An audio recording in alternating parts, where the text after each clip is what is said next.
The contents of this program may not necessarily represent the views of Ummah Channel.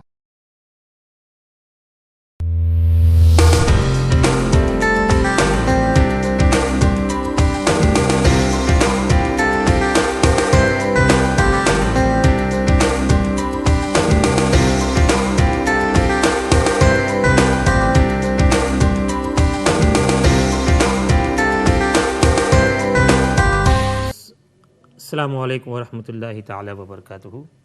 વહાલા દર્શકો, break પછી તમારી સેવામાંથી સવાલો લઈને હાજર થયો છું. જે બ્રેક પર જતાં પહેલાં સવાલો ચાલતા હતા અને તમને બતાવવામાં આવ્યું હતું કે ઇમામ, જે ઇમામની પાસે તમે નમાઝ પઢો, નમાઝ ઘણી મોટી ઇબાદત છે, નમાઝ ઘણી ફઝીલતવાળી ઇબાદત છે. જે ઇમામને તમે જવાબદારી તમારી નમાઝને આપો છો તે અલ્લાહની બારગાહમાં તમારી નમાઝને પહોંચાડે છે, તે ઇમામને આપણે બુરાઈ ના કરવી જોઈએ. પરંતુ આપણા વોરા લોકોના અંદર, આપણા ગુજરાતી સમાજના અંદર એક બીમારી ફેલાઈ ગઈ છે.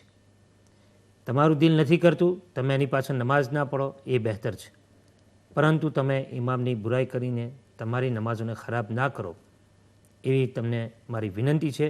અને જો ઇમામને અગર ખબર હોય કે આ લોકો મારી બુરાઈઓ કરે છે અને આ કરે છે તો બહેતર છે કે તેને ઇમામત પરથી હટી જવું, એ વધારે બહેતર. બહરહાલ, તો આપણે એ બધી વાતોને સમજવી જોઈએ. અને પ્રોગ્રામ તમે જુઓ છો, ઉમ્મા ચેનલ અલ્હમ્દુલિલ્લાહ ઘણી સારી રીતે ઇસ્લામની તર્જુમાની તમારી સમક્ષ કરે છે. મારું અને ઉમ્મા ચેનલનું કદી પણ એવું કહેવું નથી કે તમે બીજી ચેનલો ના જુઓ. હા, તમે તમારી મરજીના માલિક છો. તમે ચાહો તો દરેક ચેનલને, જે અત્યારે ઇસ્લામિક ચેનલો છે, ચાહે નૂર ટીવી, મદની ચેનલ, એ સિવાયની બીજી ચેનલો પણ છે જે તમે જુઓ છો અને જોવામાં કંઈ વાંધો નથી. તકબીર ટીવી પણ, એ બધી આપણી સુન્ની ચેનલો છે. પરંતુ હું તમને બતાવું છું કે મારા ખ્યાલ પ્રમાણે ઉમ્મા ચેનલ પરથી કદી પણ એવી વાત નથી બતાવવામાં આવતી કે જેના અંદર લોકો કન્ફ્યુઝ થઈ જાય, શકમાં અને શંકામાં પડી જાય. હંમેશા ઇશ્કે રસૂલની દાવત આપે છે. એટલા માટે હું કહું છું કે તમે વધારે પડતો ઉમ્મા ચેનલના પ્રોગ્રામો, જે ઇસ્લામિક પ્રોગ્રામો, ઓલમાએ અહલે સુન્નત આવે છે, એ પ્રોગ્રામો તમે જોશો તો ઇન્શાઅલ્લાહ સહી માલુમાત તમને મળશે ઇન્શાઅલ્લાહ તબારક વ તઆલા. એટલે મને આશા છે કે તમે ઘણી સારી રીતે આ ચેનલને અને બીજી ચેનલોને ઉપયોગ કરતા હશો. હજરત, હવે તમારી સેવામાં એક સવાલ રજૂ કરું છું. આજનો જે આપણો ટૉપિક છે હેઝ અને નિફાસ. આપણી ઓરતોના અંદર એક મહેફિલ ચાલે છે, યા તો તે મહેફિલને મહેફિલે 11મી શરીફ કહેવામાં આવે, યા પછી મહેફિલે મિલાદુન નબી સલ્લલ્લાહુ અલૈહિ વસલ્લમ, જેના અંદર સરકાર અલૈહિસ્સલાતુ વસ્સલામના મોએ મુબારકની ઝિયારત પણ કરવામાં આવે છે. ઓરતોના અંદર પણ નાતોની મહેફિલ હોય છે, બયાનની મહેફિલ હોય છે. તો હેઝ અને નિફાસવાળી સ્ત્રી શું તેવી મહેફિલમાં જઈ શકે છે? અને તે ઔરત, તે સ્ત્રી મોએ મુબારક હુઝુર અલૈહિસ્સલાતુ વસ્સલામના હોય, બાલ મુબારક, તેની ઝિયારત કરી શકે છે? મજલિસમાં જવું, મેં તમને બતાવ્યું કે એ ઔરત, આપણે એ જવાબ ઘણો ઇમ્પોર્ટન્ટ છે, એટલે આપણે તે પહેલાં ફોન છે, ફોન લઈએ તમારી ઇજાઝત હોય તો, અને ત્યાર પછી આપણે વાત કરીએ. મૌલાના ખૈરુદ્દીન રિઝવી સાહેબ બ્લેકબર્નથી તમારું સ્વાગત છે આજના કાર્યક્રમમાં. અસ્સલામુ અલૈકુમ વરહમતુલ્લાહિ તાલા વબરકાતુહુ. अस्सलाम वालेकुम हजरत. વાલેકુમ અસ્સલામ વરહમતુલ્લાહિ તાલા વબરકાતુહુ. हजरत बहुत सारा प्रोग्राम जो है खुशामदीद, अल्लाह पाक तरक्की आपे आपने. જઝાકલ્લાહ ખૈર ફિદાન. अल्लाह साहब ने खिदमत में सलाम अर्ज છે. વાલેકુમ સલામ વરહમતુલ્લાહ. જે ટોપિક બહુ સારું છે, મગર હું એક વિનંતી કરવા માંગુ છું આપથી જી. કે क्योंकि सवाल तो આપણા અંદર આવે નહીં, આપણી औरतों જે છે સવાલમાં શર્માશે. તો મારી આપસે એક વિનંતી છે, જેટલા એવા સવાલો છે જે અંધશ્રદ્ધાઓના શિકાર હેજ અને નિફાસના તાલ્લુકથી અમારી મા અને બહેનો છે, તો આપ પોતે સવાલ ઉપસ્થિત કરી અને એના જવાબ આપે તો વધુ સારું થશે. જે રીતે અમારા એક ભાઈ લંડનથી બી એમણે કોઈ ભાઈ સવાલ કર્યો હતો કે શરમના લિહાઝના લઈને औरत કદાચ સવાલ ના કરી શકે, પણ જેવી અંધશ્રદ્ધાઓ ચાલતી આવેલી છે કે ભાઈ હેજવાળી औरत ખાવાનું ના પકાવી શકે, નિયાઝનું ના પકાવી શકે, તો એના ઉપર થોડી આપ રોશની નાખી હઝરતને પોતે મસાઇલ એ કરીને પોતે સવાલ પેદા કરીને એના માટે થોડી તાલીમ આપે તો ઘણું સારું થશે. અને હું મુબારકબાદ આપું છું આપને. અલ્લાહ તાલા આપની ચેનલને તરક્કી આપે આમીન. અને જઝાકલ્લાહ. અલ્લાહ તબારક વ તાલા આપના પ્રોગ્રામને કબૂલ કરે. આમીન. અને એને સુન્નત જમાતની ખિદમત જલ્લા જલ્લા તરફ રાખો. અસ્સલામુ અલૈકુમ. વાલેકુમ સલામ વરહમતુલ્લાહ. ફોન કરવા માટે તમારો આભાર. માશાઅલ્લાહ, ઘણી સારી વાતો હઝરત મૌલાના ખૈરુદ્દીન રિઝવી સાહેબ કરી રહ્યા હતા. અને વાકઈ તમારી વાત બિલકુલ સાચી છે કે ખરેખર સ્ત્રીઓ આવા સવાલો પૂછી શકતી નથી, કારણ કે શર્મનું પૂતળું છે. એટલે શરમના ખાતરે એ સવાલો નથી કરતી. એમની તરફથી એમની કફાલત હું કરું છું, એટલે કે એમની તરફના સવાલો હઝરત અલ્લામા મૌલાના મોહમ્મદ યુનુસ મિસબાઈની સેવામાં કરું છું. મને આશા છે કે ઓરતો ઘણી સારી રીતે એ સવાલોને પણ સમજે છે અને જવાબો પણ સમજે છે. પરંતુ અગર કોઈ ઓરત, કોઈ સ્ત્રી, કોઈ મા બહેન અગર એવી સવાલ કરવા ચાહતી હોય તો પોતાના ભાઈને યા પોતાના શોહરને, પોતાના પતિને કહે કે આ સવાલ છે, મારા તરફથી તમે સવાલ કરી આપો. તો એ બદલ હું દરેક ભાઈને પણ કહીશ કે તમે પણ તમારી સ્ત્રીઓને પૂછો કે તને કઈ એવો સવાલ હોય જે તારે પૂછવા લાયક હોય તો તું મને કહે તો હું તારા તરફથી એ સવાલ પૂછી શકું. એ બદલ તમારી હું આભારી જ છું. ઇન્શાઅલ્લાહ મને આશા છે કે તમે જરૂર ધ્યાન પર રાખીને આ પ્રોગ્રામને જોતા રહેશો. અને ઘણી બધી માલુમાતવાળો પ્રોગ્રામ છે જે આપણે અંધશ્રદ્ધાને દૂર કરવા માટે જરૂરી છે. તો હઝરતની સેવામાં મેં મૌલાના ખૈરુદ્દીન સાહેબને ફોન આવતા પહેલાં એક સવાલ કર્યો હતો કે મહેફિલોમાં, ખાસ કરીને સ્ત્રીઓની મહેફિલોમાં, નાતની મહેફિલ હોય છે, સરકાર અલૈહિસ્સલાતુ વસ્સલામની મિલાદની મહેફિલ, 11મી શરીફની મહેફિલ હોય, તેના અંદર હેઝ અને નિફાસવાળી સ્ત્રી જઈ શકે છે યા નહીં? તો હઝરત જવાબ તેનો આપે છે. રસૂલુલ્લાહ સલ્લલ્લાહુ તાલા અલૈહિ વસલ્લમના દુનિયાવી હયાતના ઝાહિરી જમાનામાં જ્યારે ઈદગાહમાં ઈદની નમાઝ પઢવામાં આવતી હતી ત્યારે રસૂલુલ્લાહ સલ્લલ્લાહુ તાલા અલૈહિ વસલ્લમે ફરમાવ્યું હતું કે જે ઓરતો પીરિયડમાં હોય, હેઝમાં હોય, એ ઓરતો પણ ત્યાં હાજરી આપે અને દુઆની અંદર શિરકત કરે. તો તે જમાનામાં મસ્જિદોમાં પણ હાજરી ઓરતોની થતી હતી ને ત્યાર પછી ઈદગાહમાં પણ એમને આવવાનું પરમિશન હતું. એ તો હઝરત ઉમર ફારૂક આઝમ રદિયલ્લાહુ તાલાના જમાનામાં એ લોકોને મમાનિયત કરી દેવામાં આવી અને તેની ઉપર અત્યાર સુધી ચાલી રહેલું છે. પણ હું તમને કહેવા માગું છું કે રસૂલુલ્લાહ સલ્લલ્લાહુ અલૈહિ વસલ્લમે ખુદ એમને હુકમ આપેલો કે તમે ઈદગાહમાં આવો, ભલે તમે નમાઝ નથી પઢી શકતી એ પોઝિશનમાં, પણ તમે બીજા zikro અસ્કાર કરી શકો છો. અને મુસલમાનો જ્યારે દુઆ કરતા હોય ત્યારે તમે પણ દુઆમાં શરીક થઈને આમીન કહી શકો છો, પોતે દુઆ કરી શકો છો. એનાથી સાબિત થયું કે મહેફિલમાં જઈ શકે. એટલે અહીંયા પણ મહેફિલમાં જઈ શકાય છે, ઓરતો હાજરી આપી શકે છે. એ ઓરત જો હેઝમાં હોય ને પોતે બયાન કરવા ચાહે તો પોતે બયાન પણ કરી શકે છે. એની આવાજ સારી હોય તો પોતે નાત પણ પડી શકે છે. અને એ આખિરમાં સલાતો સલામ પડવા ચાહે તો એ પણ કરી શકે છે. અને રસૂલુલ્લાહ સલ્લલ્લાહુ અલૈહિ વસલ્લમના મુએ મુબારક મૂકેલા હોય તો એની ઝિયારત પણ કરી શકે છે. ઝિયારતમાં તો કોઈ જ વાંધો નથી, બિકોઝ એ તો આંખથી કરવાની છે. અને આંખને તો નાપાકીથી કોઈ લેવા દેવા નથી કે શરીયતમાં આંખને તો કોઈ હાલતમાં નાપાક ગણવામાં નથી આવતી કે માણસ આંખો ઘુસલતી નાપાક હોય જનાબતની હાલતમાં યા હેઝ કે નિફાસ ગમે તેમાં, પણ એની નાપાકી આંખમાં નથી આવતી. એટલે આંખને તો બિલકુલ જ પાક સમજવામાં આવે છે. એટલે એને મુએ મુબારકની ઝિયારત કરવાનું પણ પરમિશન છે. હા, એવું કે અદબ એ છે કે એ ડાયરેક્ટ એ વસ્તુની ઉપર હાથ ના રાખે.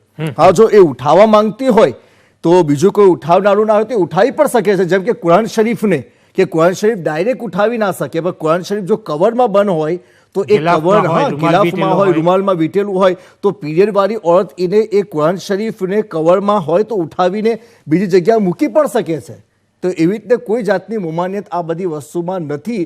આપણા સમાજમાં જે બધી વસ્તુ ખોટી સમજવામાં આવે છે એને દૂર કરવી જોઈએ. બધા હિન્દુઓના રીત રિવાજો છે, મુસલમાનો એને અપનાવના. એ ઓરત ખાવા બનાવી શકે છે, ન્યાઝનું ખાવા હોય કે ઘરનું ખાવા હોય બધું જ બનાવી શકે છે.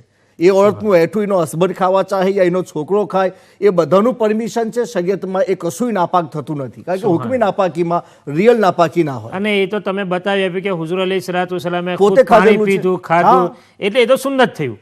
તો વાલા દર્શકો, આપણી અંધશ્રદ્ધાને દૂર કરો. મા બહેનો, આપણી અંધશ્રદ્ધાને દૂર કરો. ઇસ્લામને સહી રીતે, સાચી રીતે, સત્ય રીતે સમજવાની કોશિશ કરો અને લોકોને ધોકામાં ના રાખો. તમારી મહેરબાની થશે. આપણી સાથે ફોન પર મોજૂદ છે જનાબ શબીરભાઈ, શફીકભાઈ બોલ્ટનથી. જનાબ શફીકભાઈ, એમનું સ્વાગત છે. અસ્સલામુ અલૈકુમ વરહમતુલ્લાહિ તાલા વબરકાતુહ. જી, અસ્સલામુ અલૈકુમ. વલૈકુમ સલામ શફીકભાઈ. મૌલાના સાહેબ, તમને અને મૌલાના યુનુસ સાહેબને ઘણા ઘણા સલામ. વલૈકુમ અને સલામ. દરેક મતલબ કે દર્શકોને પણ અમારા સલામ. માશાલ્લાહ પ્રોગ્રામ બહુ સારી રીતે ચાલી રહેલો છે. તમારી દુઆથી. બે ત્રણ સવાલો છે, હા, આશા છે કે તમે એના જવાબ આપશો. ઇન્શાઅલ્લાહ ટાઈમ એમનું હશે કે તમે- તો જવાબો મળશે, નહીં તો પછી આવતા કાર્યક્રમમાં. ઇન્શાલ્લાહ. પહેલો સવાલ એ છે કે તે તમે શરમનું પૂતરું બોલ્યા, એ બોલી શકાય કે નહીં? શરમનું પૂતલું. औरत એક શરમનું પૂતરું છે, તો અચ્છા, એ બોલાય કે નહીં એ સમજવું કેવું. સહી કઈ. બીજું કે औरतની જે હેજની મુદ્દત છે, હા, એ મુદ્દત પર છે કે મુદ્દત પૂરી થાય તો પછી ગુસલ કરવું વાજિબ છે કે વિધાઉટ ગુસલની મુદ્દત પૂરી થઈ જાય નહીં, કે મુદ્દત પૂરી થાય એટલે ગુસલ કરવું જ પડે? રાઈટ. બીજું કઈ? ને ત્રીજો સવાલ એ છે કે અમુક ઓરતો ખાલી દિલ ધોવે, તો દિલ ધોવાને એ લોકો માથું નથી ચોરતી, મતલબ કે ખાલી દિલ ઉપર પાણી વહાવી લે, તો પછી એનાથી wuzu થઈ જાય? વુઝુ. હા, એનાથી એ દિલ ધોવાથી wuzu થઈ જાય, કારણ કે દિલ ધોઈને એ લોકો નમાઝ પડે પછી. અચ્છા અચ્છા, દિલ ધોવાથી વુઝુ થાય wuzu છે. થઈ જાય એ પૂછવું હતું. ભાઈ બીજો કોઈ સવાલ શફીકભાઈ? બસ બીજું સવાલ છે, દુઆમાં યાદ રાખજો. માશાલ્લાહ ઇન્શાલ્લાહ. તમારે જેવા મૌલાના ઇનુસ જેવા ઉલમાઓની રહેનુમાઈ હશે તો ઇન્શાલ્લાહ ઉમ્મતને ખાસો ફાયદો થશે. આવા ઉલમાઓને લાવી ને કોમને ફાયદો થાય એવા કામો ઉમ્મત ચેનલ કરે એવી આશા રાખીને માશાલ્લાહ મુબારકબાદીના પાત્ર છે આપ લોકો કે જઝાકલ્લાહ. માશાલ્લાહ ઘણું સારું કામ કરી રહ્યા છો. આવા દીની પ્રોગ્રામો થાય એવી આશા છે, અને એ સાથે ઘણી ઘણી દુઆઓની સાથે અસ્સલામુ અલૈકુમ વાલેકુમ સલામ વરહમતુલ્લાહિ વરહમતુલ્લાહ. વબરકાતુહુ. શફીકભાઈ જેવા લોકો દુઆ કરશે તો ઇન્શાલ્લાહ બેરો પાર. ફોન કરવા બદલ આભારી છું તમારો, કે તમે સમય કાઢી ફોન કર્યો અને તમારી દુઆઓથી તમે નવાજ્યા. સવાલ તો એક બાનું હોય છે, પરંતુ અસલ મકસદ એ હોય છે. જો આપણા ઓલમાએ એ પણ કીધેલું છે કે જે ઓરતો પીરિયડમાં હોય કે પછી આ જે નિફાસમાં હોય કે બાળક જન્મ થવાથી તે નાપાકીના હુકમમાં આવે છે, એવી ઓરતોએ એ નમાઝ તો નથી પઢી શકતી, પણ એમની નમાઝની આદત છૂટી ના જાય તેના ખાતર એમને વઝૂ કરવું જોઈએ. હાલાકી એમનું વઝૂ પણ ના થાય, પણ તો પણ એમને હુકમ આપવામાં આવે છે કે એમને વઝૂ કરવું જોઈએ. કારણ કે વઝૂ નમાઝની કરીને આદત બાકી રહે. આદત બાકી અને મુસલ્લા પર બેસીને જેટલો સમય એ નમાઝમાં લગાવે છે એટલો સમય એને zikરમાં લગાવવો જોઈએ, તસ્બીહ પડવી જોઈએ, કલમો પડવો જોઈએ, દરૂદ શરીફ પડવું જોઈએ અને બેસવું જોઈએ, તાકે નમાઝની આદત એની બાકી રહે. વાલી મા બહેનો, તમારા માટે ઘણી સારી વાત. અગર તમે હેઝ અને નિફાસની હાલતમાં હોય તો વુઝુ કરીને મુસલ્લા પાથરી મુસલ્લાની ઉપર બેસવું, તસ્બીહ દુરૂદ પડતા રહેવું, જેથી તમારી જે 5 સમયની નમાઝ તમે પઢવાના આદી છો એટલે તમારી આદત છૂટી ના જાય. એટલે આ તાલીમાતની ઉપર આપણે ધ્યાન આપવું જરૂરી છે અને ખાસ જરૂરત છે આપણા સમય, આપણા સમાજના માટે, અને આ કાર્યક્રમ ઇસ્લામી જીવન બનાવવા માટે જ છે. હઝરત, બીજો સવાલ એ છે, ઓફ એર સવાલ પૂછાયેલો છે કે સ્ત્રી બર્થ આપે એટલે કે બાળકને જન્મ આપે તો લોકોનું કહેવું છે કે 40 દિવસ સુધી તે સ્ત્રીથી ઘરની બહાર ના નીકળાય. 40 દિવસ સુધી એટલે કે નિફાસની મુદ્દત પૂરી થયા પછી. તો શું એ શરીયતમાં કંઈ ના, એ ખોટું છે. ઓરતને બહાર નીકળવા એનું કોઈ જરૂરતનું કામ હોય તો જે પ્રમાણે રૂટિન પ્રમાણે નીકળતી હોય નીકળી શકે છે, પણ જે ઇસ્લામી તાલીમાત કે ભાઈ હિજાબમાં નીકળો કે પછી તમે માથા પર સ્કાર્ફ મૂકીને નીકળો, એટલે દરેક હાલતમાં એક જ હુકમ છે. પણ શરીયતમાં એવું કંઈ નથી કે એને ઘરમાં બેસી જ રહેવાનું. ખાલી એટલો હુકમ છે કે બસ એ નાપાક છે, નાપાકીના હુકમમાં એ નમાઝ નથી પઢી શકતી, કુરાનની તિલાવત નથી કરી શકતી, બાકીનું જે zikr અસ્કાર મેં તમને બધું કરી શકે છે, બહાર પણ જઈ શકે છે. અને આપણા રિવાજમાં એવું સમજે કે ભાઈ એને બીજા બધાના રૂમમાં ના આવવું જોઈએ, એના પોતાના જ રૂમમાં રહેવું જોઈએ, ઘરમાં બધે ના ફરવું જોઈએ, નહીં તો એની નાપાકી બધા ઘરની અંદર જાય. એ બધી ખોટી રસમો રિવાજ છે અને એનાથી તોબા કરવી જોઈએ મુસલમાનોએ. એવું કંઈ જ નથી, એ બધું જ કરી શકે છે. સ્ત્રીઓ ઘરમાં પણ ફરી શકે છે, ઉપર હોય તો નીચે આવી શકે છે, ઘરની બહાર પણ જઈ શકે છે, ડૉક્ટરનું એપોઇન્ટમેન્ટ હોય ત્યાં પણ જઈ શકે છે. અગર બર્થ આપ્યો અને ત્યાર પછી તમારી બેબી બરાબર નથી લાગતી, બીમાર છે, તમે તેને હોસ્પિટલનું એપોઇન્ટમેન્ટ હોય યા ડૉક્ટરનું એપોઇન્ટમેન્ટ હોય, તમે તેને લઈને પણ જઈ શકો છો. એ બધી ખોટી માન્યતાઓ છે કે औरत બેબીને જન્મ આપ્યા પછી 40 દિવસ સુધી ઘરની બહાર નથી નીકળી શકતી, આફ્ટર 40 ડેઝ એ નીકળે. નો, એ ખોટી વાત છે. એ નીકળી શકે છે, પરંતુ ફરક એટલો જ છે કે औरत તેવી હાલતમાં કુરાને પાક ના પઢી શકે અને નમાઝ નથી પઢી શકતી, બાકી બીજા બધા વિરદો વઝાઇફ પર પઢી શકે છે. તો હવે આપણે સવાલ લઈએ नदीम ग्लास्को. नदीम भाई ग्लास्को से पूछते हैं कि 4-5 साल से जिस बंदे ने ज़कात न दी हो वो किस तरह ज़कात दे? उसको अपने जो उसके पास में बैलेंस है उसका मुकम्मल हिसाब करना होगा। किसी भी तरह से वो कुछ नहीं, अगर इल्म यकीन नहीं हासिल कर सकता है तो जन्ने गालिब तक पहुँचे और पूरा जितना भी बैलेंस है जहाँ जहाँ भी है किसी के पास उसका बाकी है सब का हिसाब लगाए, और लगाने के बाद में 3 साल अगर ज़कात नहीं निकाले तो 3 साल का हिसाब करके 3 साल की ज़कात एक साथ में उसको निकालनी होगी। नदीम भाई, मुझे उम्मीद है कि आपने ये मसला समझ लिया होगा कि अगर आपने 3 साल, 2 साल, 5 साल से ज़कात अदा नहीं की है साहिब निसाब होने के बावजूद, तो आप हर साल का हिसाब करेंगे। हिसाब करने के बाद जितनी ज़कात आप एक साल में निकालते हैं उसी तरीके से सारे, यानी 2 साल, 5 साल तक आपकी या 6 साल जितने साल की ज़कात बाकी हो सारे हिसाब करके ज़कात आप निकालें। बहुत मेहरबानी होगी। हजरत, एक सवाल જેવી રીતે કે આ શફીકભાઈ પૂછે, આપણે બીજા સવાલો પણ છે, પરંતુ આપણે શફીકભાઈનો સવાલ પહેલો ચર્ચા કરીએ કારણ કે એ શબ્દ હું બોલ્યો હતો। શફીકભાઈ બોલે છે કે औरतને શરમનું પૂતળું બોલી શકાય કે કેમ? બોલી શકાય। પૂતળાનો મિનિંગ એ છે કે આપણે ઉર્દુમાં બોલે છે મુજસ્સમાએ શર્મો હયા, તો બસ એ ઉર્દુનો લફ્ઝનો તર્જુમો છે આપણા ગુજરાતીમાં કે પૂતળું એટલે મુકમ્મલ એમનો વજૂદ, એટલે શરીયતમાં કંઈ વાંધો નથી। શરીયતમાં શરમનું પૂતળું औरतને કહી શકાય છે, તેનો કંઈ વાંધો નથી જી।